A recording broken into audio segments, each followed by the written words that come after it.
It's time to start thinking about those summer travel plans, but where do we begin when it comes to planning and prepping? Joining me this morning with some advice on choosing the right vacation for you is travel expert and founder of the travelpulse.com, Mark Murphy, along with Viking River Cruises co-founder, chairman, and CEO Tor Hagen, and they're going to fill us in on what makes river cruising a great vacation choice. Gentlemen, nice to have you here. Thanks for having us. Thank you. Hey, Mark, let me start with you. Where do we start when it does come to planning a vacation, and especially family vacations? There's a lot to think about.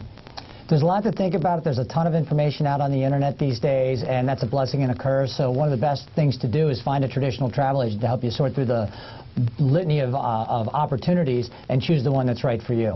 I think that's funny and very good point, because it's gotten to be that there is so much information and you don't really know what to trust when you go to the internet. Is that true? It's funny you say that, because originally the internet empowered us and gave us instant information on demand to everything travel, and today it's a challenge because there are so many review sites and different opinions out there. You don't know what is a good fit for you. So I guess river cruises are becoming a popular destination, and I have to tell you, I never even heard of river cruises until earlier this year. See, that's interesting, because river cruises have been very popular with Europeans for decades, and in the last 10 years or so have become very popular with Americans. It's just a great way to see a destination up close and personal, and with the rivers of Europe, the great rivers of Europe, what better place to do it? Okay, so Tor, you specialize in this. Give me the difference between a regular cruise that people are more familiar with, you know, an ocean cruise, as opposed to a river cruise.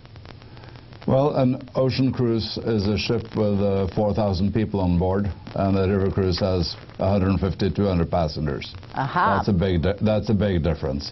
We are small and intimate, and what we do is go from, you can say, a city like Amsterdam through the continent of Europe to Budapest, and it's a great way of seeing inland cities, the shore side.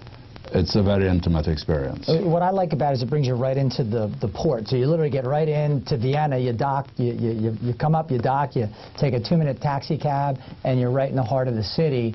And the boat's there when you want to come back, the ship's there, but you get off right into the village, in many cases, literally you're steps away from the local stores, the local trades folk, and the pubs, of course. You got to have the pubs. Well, I would think, too, that since you're traveling along the river, there's a lot more to see than when you're just on the ocean. Of course, and if you think about it, civilizations grew up along the rivers. So that's where you have the history of various continents, both Europe, China, Russia, for that matter. Okay, so the boats are smaller, or the ships are smaller. Yeah. Are the amenities as good? Yes, we Vikings started in the U.S. 10 years ago. In that 10-year period, there's been a huge development of the amenities.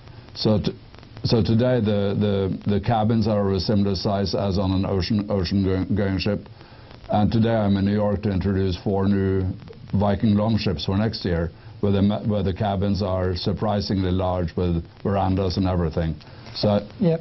And I think I'll add that the travel industry as a whole, and tours company as an example, is constantly reinventing itself, because it's constantly looking to move the needle for especially American travelers who are incredibly demanding, and they have to deliver for that audience. Okay, before we go, real quick, we talked about European river cruises. Tor, you do this in the States as well?